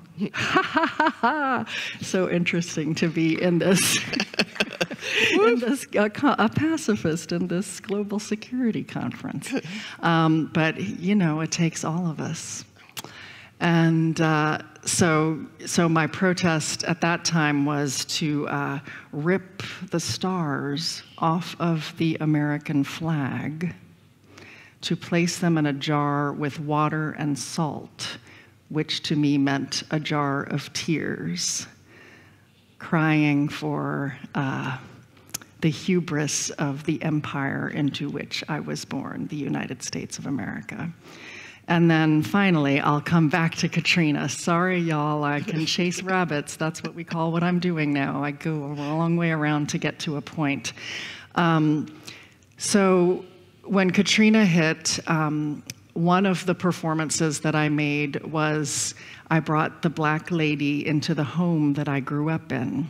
And she brought the audience on a very personal journey through the house that I grew up in. And one of the songs she sang was this song by Rumi that I just sang for you all. And I think I would say that when I was singing it in Serbia with the Serbian women, crying for what they had witnessed and experienced in their civil war, and in many ways, the Serbian women were crying for what their men had done in Bosnia and Croatia and Kosovo. That was an empathetic singing, an empathetic sharing. I was empathizing with them. But when I sang in my home in New Orleans after the flood, that was pure, raw experience. And Rumi's words became, I could completely embody them at that moment because I knew the pain for myself. And so I guess I just want to conclude for this moment by saying that, you know, art, yes, art responds. We as artists respond to anything and everything. So pre-war, Hüseyin, I want to pronounce your city correctly, I'm sorry. Her city pre-war, yes, had absurdism, had different thoughts, and post-war, mid-war, I should say, has a different thing to respond to. So I would like to offer that art is a necessary tool for us to cope with the reality that we're in and to reach out from our personal experience of the reality to the other human beings with whom we share this planet, and to have a conversation about how to heal from our current and past wounds and how to move forward safely and healthily and wholly. I think that word tool is really important, because I think very often we think about arts practice and cultural spaces as things that are nice to have because they are the enjoyable, entertaining ways in which we understand the world around us. But actually, they are practical mechanisms by which we interrogate decision-making, think about our own lived experience, contribute towards whole society resilience in meaningful ways. And so, for me, the interesting thing about the points that you're making is this idea of how are we thinking about cultural practice of many different kinds as a tool which helps the world in multiple different ways. And I don't think that that is a regular part of the conversation when we're thinking about strategy, cultural diplomacy, global security. I think the arts are seen to be outside of that main conversation, and I think we need to put them front and center as as powerful a tool as many of the other things that we've been talking about over the last few days, including AI and the harder side of defense infrastructure. Because if we're not doing that, then why are we thinking about security? What's it all for? So I think the idea of a tool is really important. Thank you for emphasizing that, underscoring. So I'm going to open this up. I'd like to engage the audience a bit. And we invited a questioner who is Ivana Gosen, the director of the Praha Kunsthal, who we gave us an amazing tour yesterday. Thank you for joining us. Please. Go ahead. I guess you Go ahead. hear me, or... thank you. I can do that. It's okay. So thank you for a truly insightful panel and discussions and contributions which come from different points, from points of raw conflict, where we as humans have to touch the most human points of us. And in some very strange way, in times of terrible conflict, we are much more open to arts. It is what scares me a lot is the world in which today a lot of people live in this haze of information, of things happening, attention hijacking, and it is so difficult to get in touch with that part with which we're all born, the part which is creative, artistic, which can create art and appreciate art. And so my question is probably around this. As artists, as people who work in the arts, what would you recommend to people outside of the art scene? How would you recommend that they engage with the arts? How can we effect this change? And just to give a little more context to this question, there is this formula that the likelihood for change equals the dissatisfaction with the current state times the attractiveness of the future state times the clarity of the next step. So here's a challenge for you, please. Who would like to hop on this? I mean, I can have a go. I think clarity of the next stage points towards the capacity for the arts to reimagine things and to do that in fantastical ways.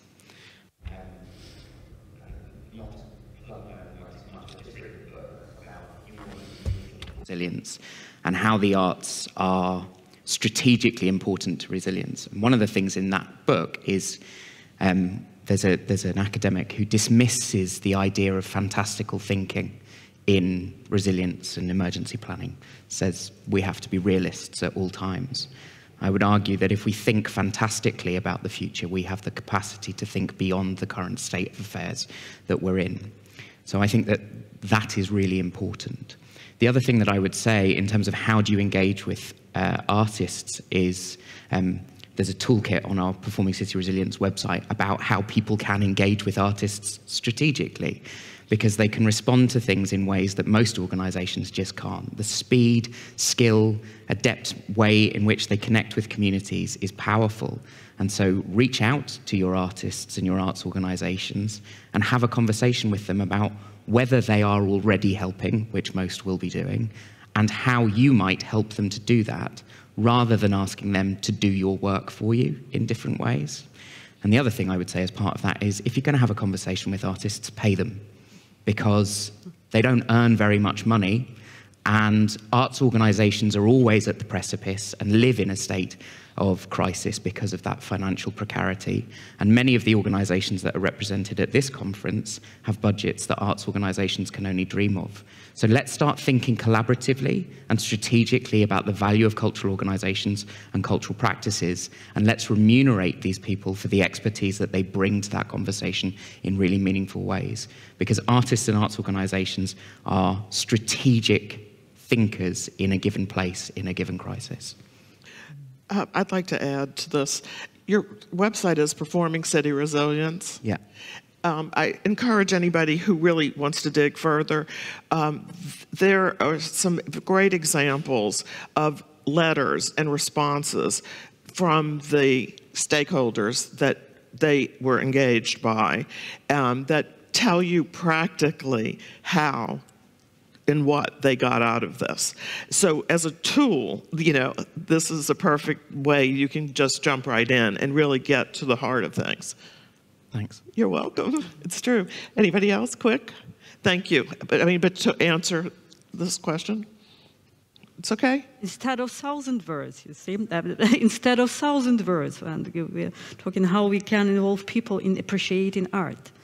Okay, different ways, but I wonder why the person representing an institution asking about your strategies of attracting people into appreciating it, because this institutional level, the grassroots level, the level of, we now observing this phenomenon when political narratives, big political narratives cause the fatigue, disappointment, disorientation, and people can't distinguish with the false and with the truth, and the artists try to convey some powerful messages and anti-war heroic messages. Okay, we stopped to be metaphoric, yeah.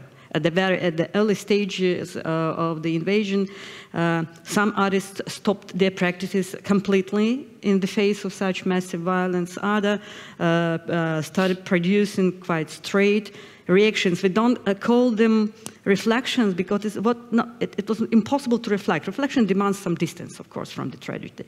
It was a very sharp reactions with the very straight, like posters, placards, with the very straight messages, powerful strategies reflect reacting on the tragedy. And it appeared more convincing for people. And you know that Ukrainian art has become much more visible on the world art scene. Okay, so that's and we talk about all these hazards, about these calamities, about these losses, violence, atrocities through images, visualizing them, and that's, I suppose, that's it's a way. Okay, so and now we can talk absolutely firmly that documentation of all these scenes through the lens of art is a very, very important for the archiving all these scenes, because people perceive documentation as in narrow, conventional ways, the photo documentation, recording, video recording, but artists do this job as well. That's why this program, Documenting Ukraine, inviting cultural actors was launched. Not only the professionals, but artists with their views, with their paradoxical, their meticulous. Your word yesterday, I have learned it. I'm going to have to. Yeah, this profound and very, very honest, unbiased approach to the reality. Okay. Maybe wrong sometimes, but it's emotional, okay? It's capturing emotionally people. Thank you. We only have 2 minutes left, and I would like to thank, again, the GLOBSEC team and our panelists, and you all very much. In conclusion, very few notes. Art is a catalyst for rebuilding, not just places, but also the social fabric that binds us all. We have an ask of you today, and how might or will you adopt or adapt some of these strategies moving forward in your own practices? We will now continue with a short coffee break, then continue at 11 with the chat on the stories Russian propaganda can't bury. The session will be translated. Please find the translation kits under your seat. There is one question. We have a minute and a half. I don't think we're going to be able to address the answers very long. How can we ensure that art from the global south creates meaningful dialogue and change in global institutions rather than just being symbolic or performative? Anybody have a quick answer for that? I guess I would say that depends. I think that that's up to the global institutions, to how do the global institutions receive the art from the global south that is presenting itself to you. And I want to give a huge thanks to Sally Painters for having the amazing vision to let us come invade this space creatively. and I wanted to just give a tiny answer to Ivana's question, which is, remember, everyone is an artist. I think we all believe that. We do. Everyone is an artist. So remember a time when you have created something, and maybe the next time a fight comes up, think of, give yourself the space to creatively manifest that impulse and see what happens. Thank you all.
Ladies and gentlemen, please welcome the moderator of the next session, Kathleen Koch. Good morning. Good morning, everyone. Thank you for joining me.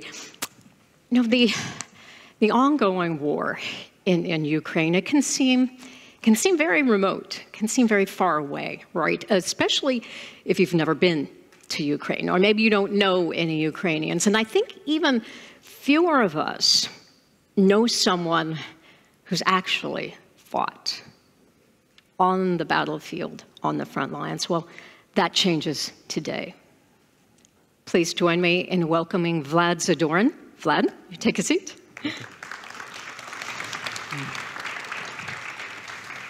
Vlad he joined the Ukraine Marine Corps as a young man, still a very young man, but he was a member, an officer of the 35th Separate Marine Brigade. How old were you when you joined the Marines? I was only 28, in 2019, I signed a contract with the Armed Forces of Ukraine in Marine, in the 35 separate Marine Brigade named after Mikhailo Ostrogradsky.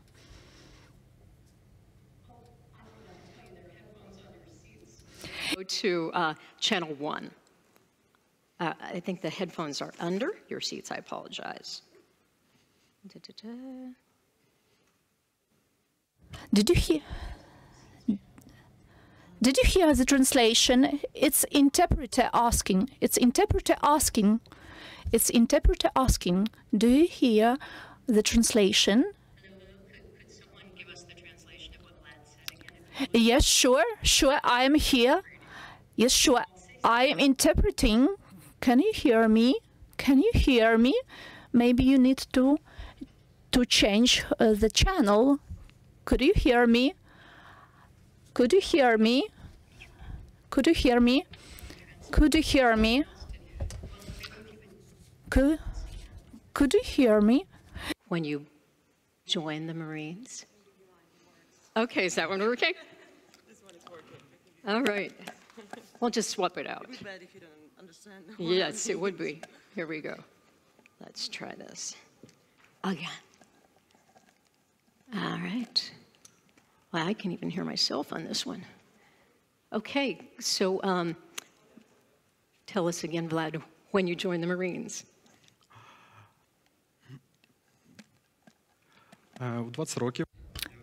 When I was 20, I joined the armed forces in Ukraine. In May 2019, I joined the 35th Separate Marine Brigade named after Mikhailo Ostrogradsky. Your time on the battlefield, and I understand that you were involved in the liberation of Zmini Island that controls basically all the sea routes in Ukraine, around Ukraine there, to the ports at least. I performed tasks in different areas like Donetsk, Luhansk, Zaporizhzhia, and on the border with the annexed Crimea. I wasn't liberating the Zmyiny Island. We were defending this island. At the same day, we were held captive.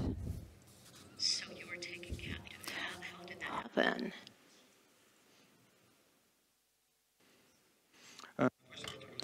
On February 24, when I was performing my tasks, when we were defending Zmyiny Island, 2 Russian warships, Moskva and Bekov, the best Russian warships of the Russian fleet that were sent to capture this island, which was important for the Russians in ideological sense. It was important for them to capture it with their best 2 warships.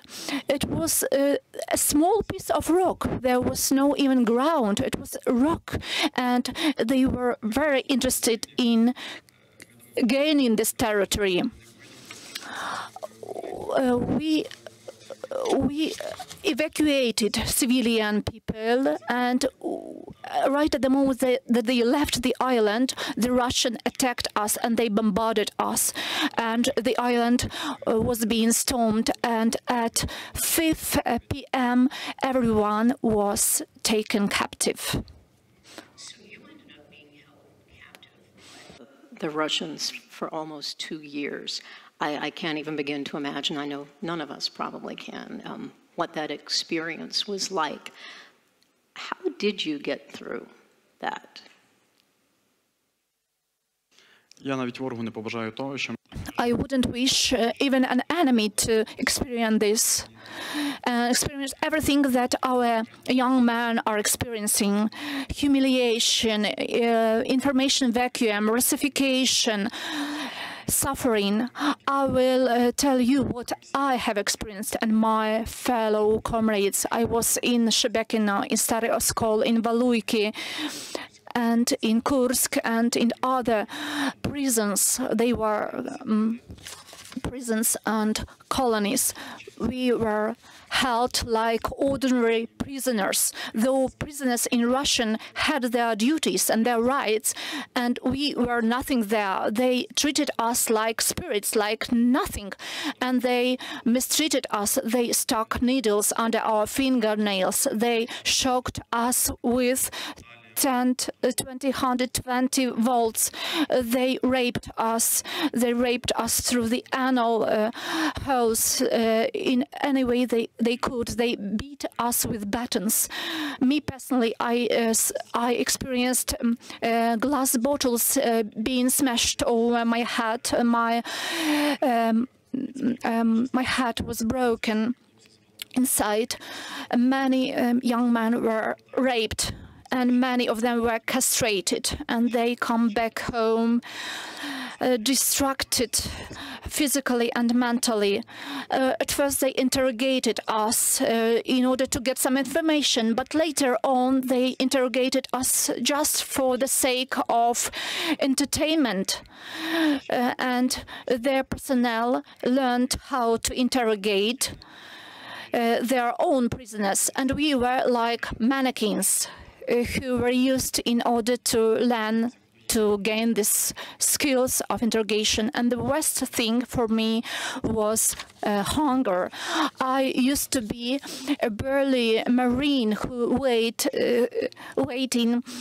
weighing 120 kilograms, and after release I weighed only 60 kilograms. I learned how to eat household soap, snails and worms. We were given only 3 slices of bread mixed with sand, with some wooden pieces. In the bathroom, well, we had only 5 or 10 seconds to get a shower.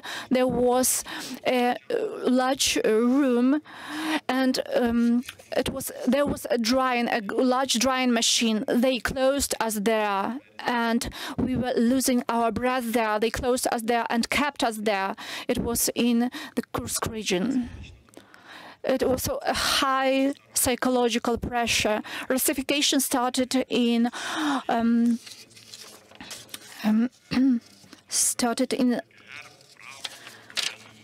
Sokolov. They wanted us to learn what is Russian flag, to learn Russian history in their own way. They wanted to teach us that there's no such country, such state, such thing like Ukraine. They wanted us to think that we are an appendix of the Russia. They teach their children this way. And I concluded with my fellow military personnel that the most violent men were the youngest ones, who from the very young age were learning from Putin and his environment that Ukraine is nothing, and that is why they treated us like this. They screamed at us, "You are Ukrainians, you want to go to enter Europe, to join the European Union. You need to support your gay rights." Then they made us strip from our clothes, and they made us dance and sing, and after that we were beaten. And we wanted to show that we are simple young men. We don't want to do this. Over these 2 years, I didn't see any humanitarian organization there who could observe what was happening there. Young men are kept in terrible conditions. Of course, well, there are some prisons where there are good, comparatively good conditions, but all the others are terrible. I don't believe in the Red Cross. They are not present there. They didn't help me at all. They didn't help me or my fellows. nobody who was in the cell. Observers who were there, they only could laugh at us, these Ukrainians. Some of our men were missing in action, and Russia doesn't confirm this. They are just shooting at our young men when they are surrendered. When they were made to surrender, they just shoot them, and Russia doesn't confirm this fact. And people are missing. This is the verdict for the whole life. How to get them back, how to beg our men back. What you have described to us is horrifying. It is inhumane. It has brought me to tears. I'm sure many in the audience and those watching feel the same way. Just incredible. And obviously, one can assume that the reason the Red Cross wasn't brought in to be there and to see the situation is that your captors didn't want them to see the inhumanity of what was going on. Again, what did you draw on? What was it inside you that kept you going? That means you're here with us today. And how did you escape? How are you here with us now today?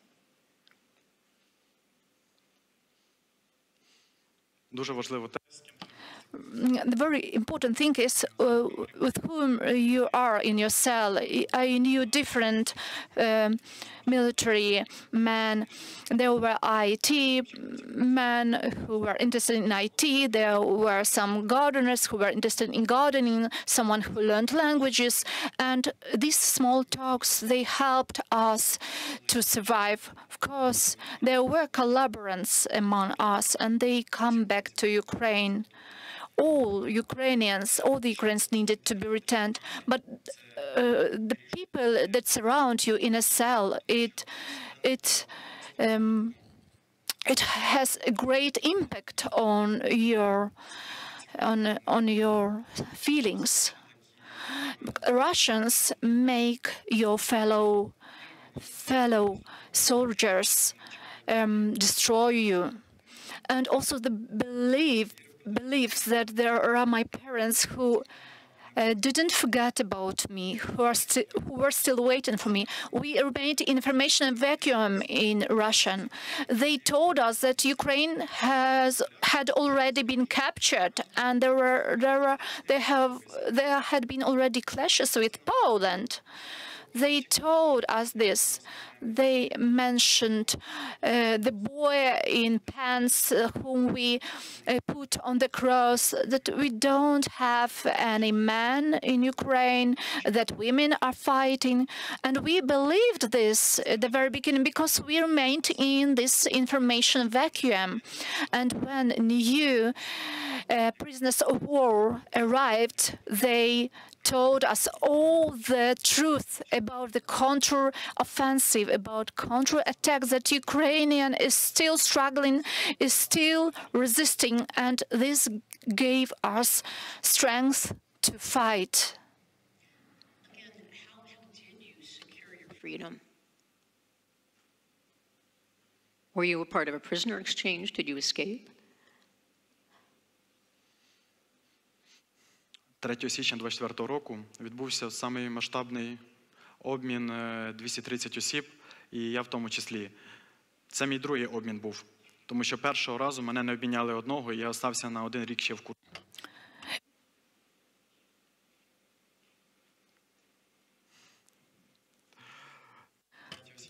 On January the 3rd, 2024, I was enlisted in prisoner of war's exchange. There were 230 people enlisted. It was my second chance because for the first time when there was the exchange plan, the swap, they didn't let me go, they didn't release me. I was the only person who returned back to captivity. So since your release, you have been very active. You've been speaking out. You've been working to counter propaganda and also to get support for your fellow veterans. Talk to us about what you've been doing since you've secured your freedom.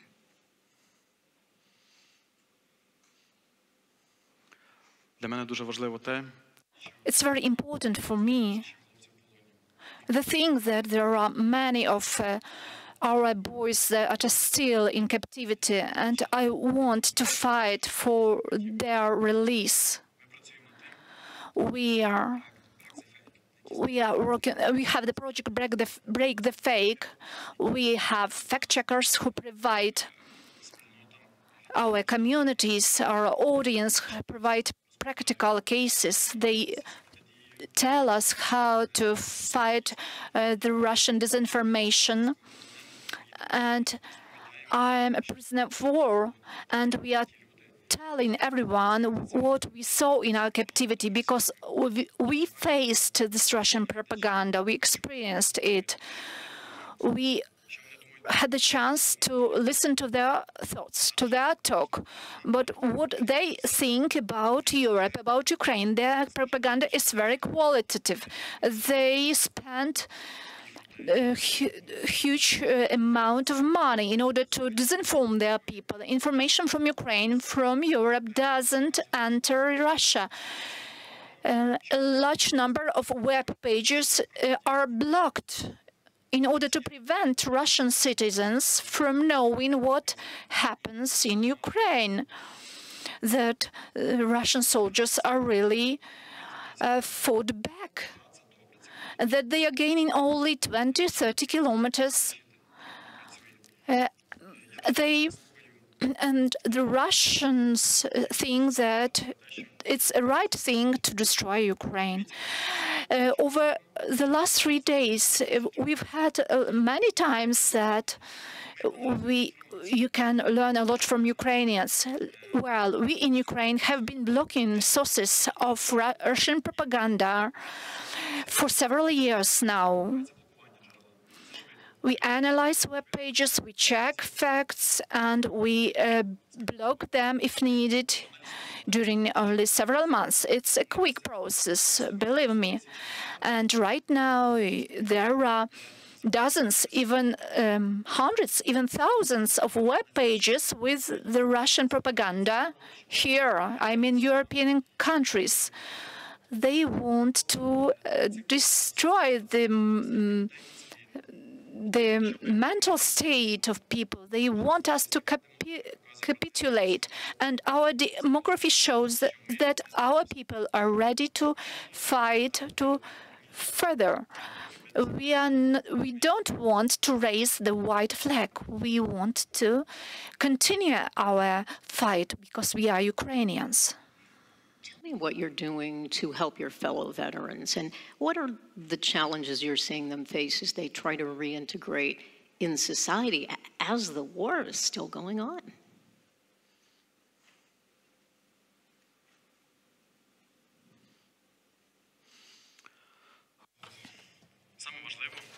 The most important thing for young men who are returning from the captivity is rehabilitation, mental diagnosis, psychological diagnosis, because they were in different places of captivity and they need individual treatment, individual approach. I undergone rehabilitation in Lithuania. There are a lot of young men who have been traumatized in Ukraine, who have been injured, and their needs are so different. And our state, Ukraine, isn't able to treat all of them. And thanks to Europe, I mentioned Lithuania here, but I would like to mention also Germany, Switzerland, Sweden here. Our young men are undergoing rehabilitation there as well. We need not only physical rehabilitation, but also psychological rehabilitation. We need our fellow veterans surrounding us, because they will be people who understand one another in the best possible way. They need to communicate with each other. And they don't. If they don't receive assistance, they are just getting addicted to drugs, to alcohol. We are planning to take our young men to Greece in order for them to be rehabilitated there, to have some rest. This way. There are so many people here at this event. We have decision makers, we have leaders in the public sector, the private sector, the military. What do you want them to understand and to know based on your experiences? What is the most important thing that you would like them to take away from, say, our discussion today? If you could give them one message, one point of action that you'd like to see them take, what would it be?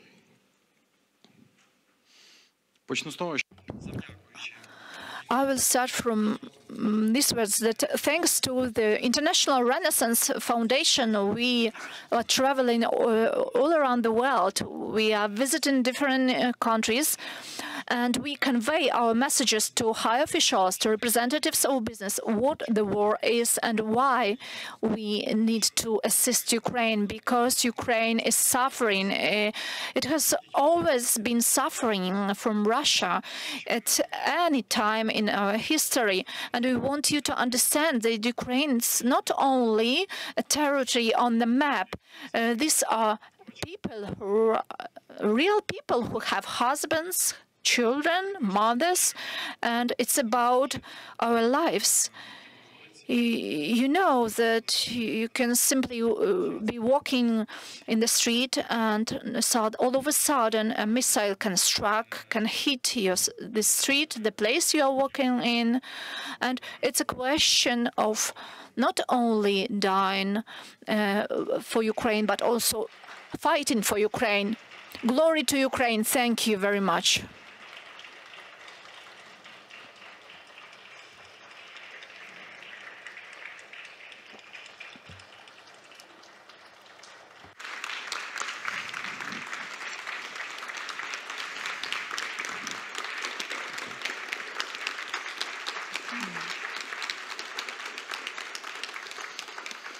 Let's sit. We have just another minute.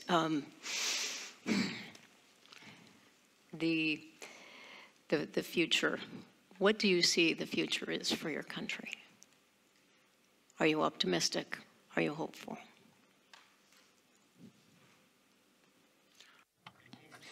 In any case, I believe that Ukraine will regain our borders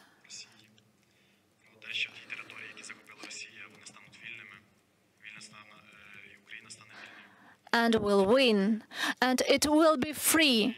It is free, but we still have a neighbor that always want to capture our territory. I believe Ukraine will be prospering. I believe that we will have a strong army.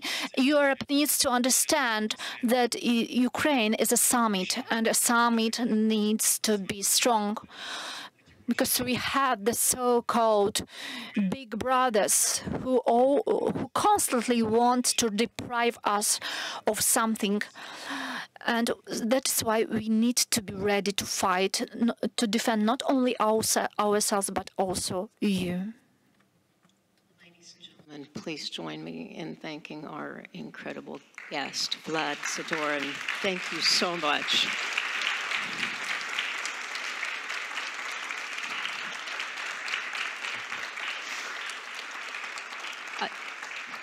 I don't think any of us will ever forget this experience and this window that you gave us into what the soldiers on the front lines in your country are experiencing. So we appreciate it. And the next session is about to take place on the Havel stage. It's a session on Middle East peace. So thank you all. Thank you, Vlad.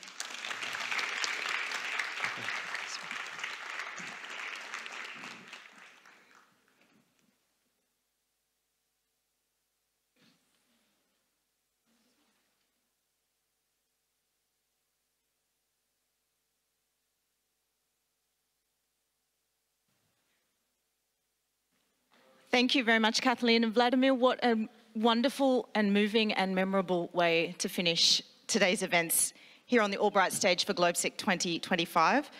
Over the past 3 days, this stage has hosted lots of topics from propaganda alliances to NATO's military mobility, the shadow economy, and decarbonising the global economy. So as mentioned, please head over now to the Havel stage. We have an expert panel, I think it's just begun, on the Middle East peace puzzle. And then we will have a GLOBSEC chat featuring the Czech Minister of the Interior, Vít Rakušan. So if you would like to go there now, this stage will be closing for GLOBSEC 2025. Thanks so much for your attendance.